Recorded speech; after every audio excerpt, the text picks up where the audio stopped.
Good morning students. Our today's class 11th Commerce subject Business Study Chapter 7 Cooperative Organization. Cooperative organisation का meaning हमने पिछली video में clear कर लिया है। आज हम जानेंगे इसके एडवांटेजेस और लिमिटेशंस। कोऑपरेटिव ऑर्गेनाइजेशन के हमें कौन कौन से लाभ प्राप्त होते हैं। इजी फॉर्मेशन, इसे जो है स्थापित करना आसान होता है। इसके रजिस्ट्रेशन के लिए जो है हमें कोई ज़्यादा लीगल प्रोसीजर है वो फॉलो नहीं करना पड़ता है, ना ही कोई कठिन है इसका प्रोसीजर। तो क्या है, इसे हम आसानी से स्थापित कर सकते हैं।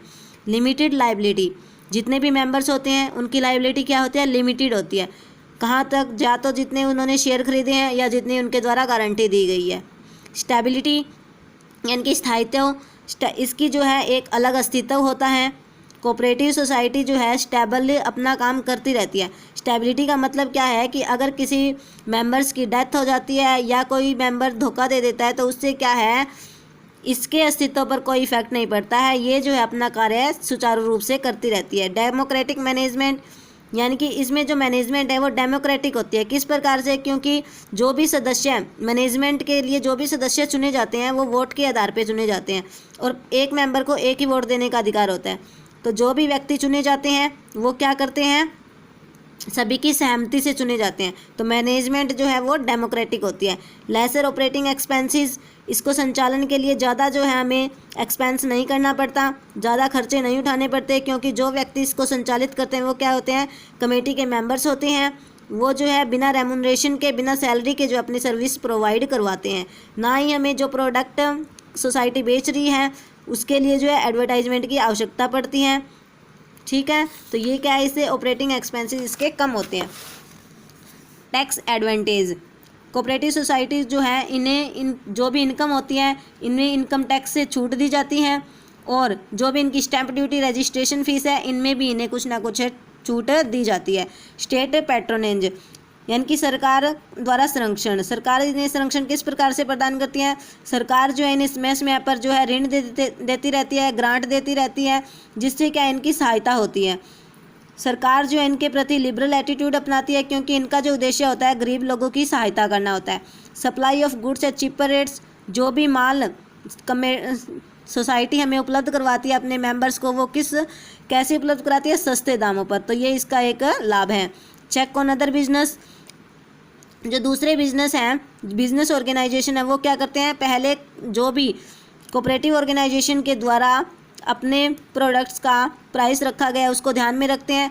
तो क्या है, कोऑपरेटिव ऑर्गेनाइजेशन का, कोऑपरेटिव जो कमेटी होती है उनका प्राइस तो कम होता है, तो दूसरे बिजनेस ऑर्गेनाइजेशन जो है उनको भी अपने प्रोडक्ट के प्राइस कम रखने पड़ते हैं। तो इस प्रकार क्या है, ये दूसरे बिजनेस के पर भी कंट्रोल करती है, उनके प्राइसेस पर कंट्रोल करने में सहायता करती है।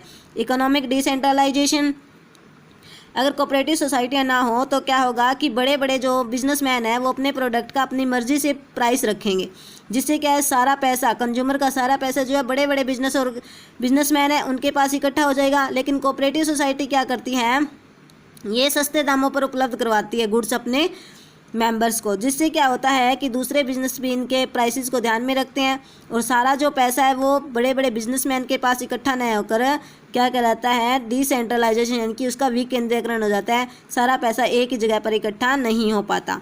Limitation of cooperative organisation, limitation क्या है, इसके एडवांटेजेस हमने पढ़ लिए, इसके कुछ ना कुछ दोष भी है।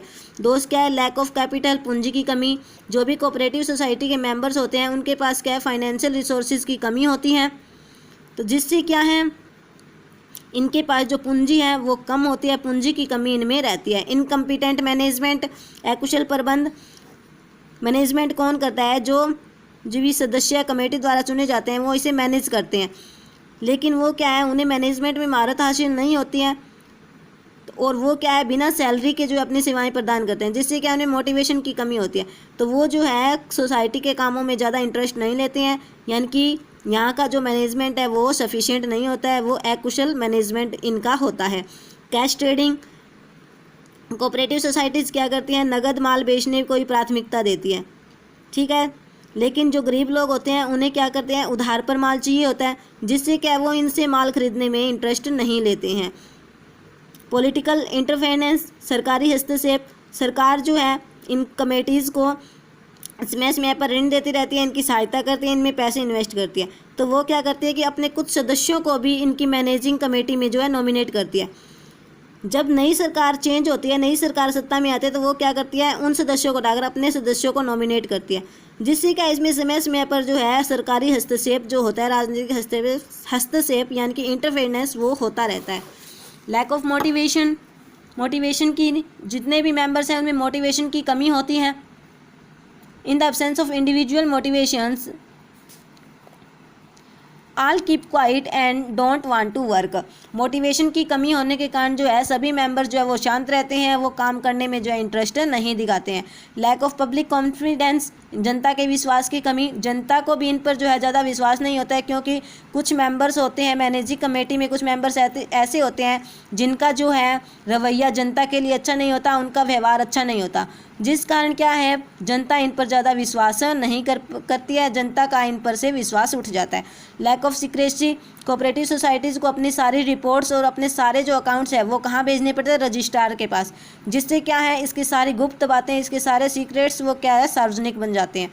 म्यूचुअल डिस्प्यूट्स, आपसी झगड़े, शुरू में जब हम कमेटी सोसाइटीज़ स्थापित करते हैं तो क्या होता है कि जोश में आकर लोग इनके सदस्य तो बन जाते हैं, लेकिन कुछ समय के बाद क्या होता है कि ये लोग इनमें आपसी मतभेद होने लगता है, झगड़ा होने लगता है, क्योंकि सभी क्या है अपना अपना हित चाहते हैं, जिससे क्या है डिस्प्यूट पैदा होते हैं, झगड़े पैदा होते हैं।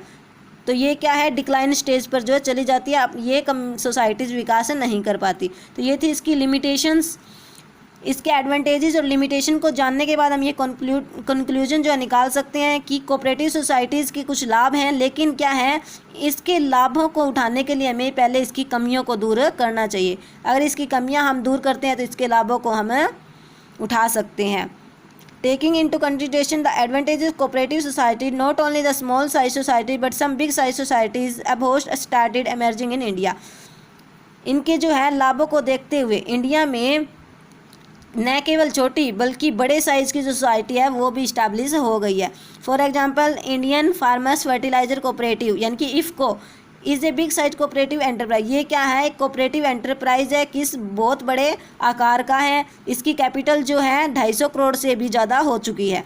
तो क्या है ये थे हमारे पास advantage and limitations of cooperative societies. हमें जो है इसकी लिमिटेशन को दूर करते हुए इसके एडवांटेजेस को ध्यान में रखते हुए इनका लाभ उठाना चाहिए। थैंक्स।